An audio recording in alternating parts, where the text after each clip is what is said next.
অভিষেক বন্দ্যোপাধ্যায় আবার ভাওতাবাজি শুরু করে দিয়েছে, কি বলছে দেখো।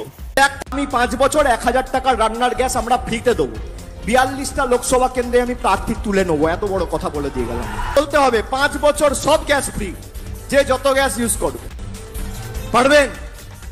আপনার 3000 টাকা লক্ষ্মীর ভান্ডারের দরকার নেই, আপনি 1100 টাকার গ্যাস ফ্রি করুন। Open challenge. আপনি দেখুন কি ভাওতাবাজ। ভাই ভাওতাবাজি তো তোদের কাছ থেকে শিখতে হবে না। 40,000 কোটি টাকা ঋণ করে তোমরা লক্ষ্মীর ভান্ডার চালাচ্ছ, এই প্রকল্প চালাচ্ছ, ওই ভাতা চালাচ্ছ, উন্নয়নের নামে লবডঙ্কা, আর মানুষকে চ্যালেঞ্জ করছো। হ্যাঁ, বড় উদ্ধার করেছো তোমরা লক্ষ্মীর ভান্ডার ফান্ডার দিয়ে। মানুষের পকেটে টাকা আছে গ্যাস কিনে খাওয়ার। মানুষকে আর ভাওতাবাজি আর মিথ্যে কথা বলা বন্ধ করে দে ভাই। 26-এ তোদের এমনি কুপকাত হয়ে যাবে। কি বন্ধুরা, ঠিক তো?